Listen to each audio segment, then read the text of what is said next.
Hi guys, niluluto po ng isda at ginisang baboy na may patola. Pakita ko sa inyo, ha? Ayan. Ayan.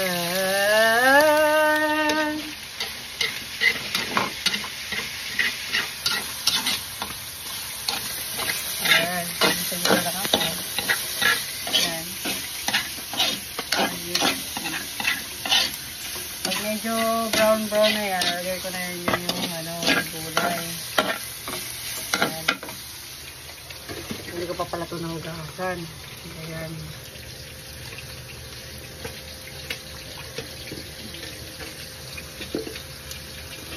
Nahugasan ko na pala ito kanina. Pero hugas ulit ng maraming beses. Diba? Yan, after nyan, nalagay ko na to. Yan. Kaya natin tubig. Yan, tapos haluin. Mix natin ng legs. Legs natin. Yan. Yan.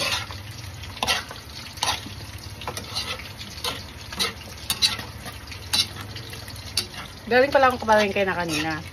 Tapos, langgaan ng tao, kaya umuwi na ako.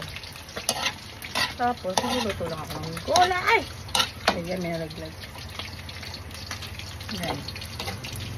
Tapos, yung isda, pinipitin natin. Yan. Hindi na siya tumutunog. Sabi nila, pag tumutunog pa raw, ilaw pa raw yun. Ay, luto na daw yun. Ay, ano ba? Pag hindi na raw tumutunog, yung parang tumutunog na nagpiprito-prito ka, ganun. Pwede mo na yan siyang hanguin. Pero medyo gusto natin, medyo crispy, kaya ay! Poke mo.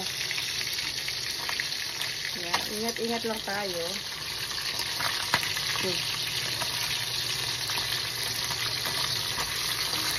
Pero totoo step ba natin yan? Yan. Tapos, upo lang muna ah.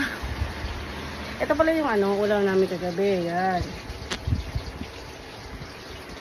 Diba? Sinabawang bakokoks.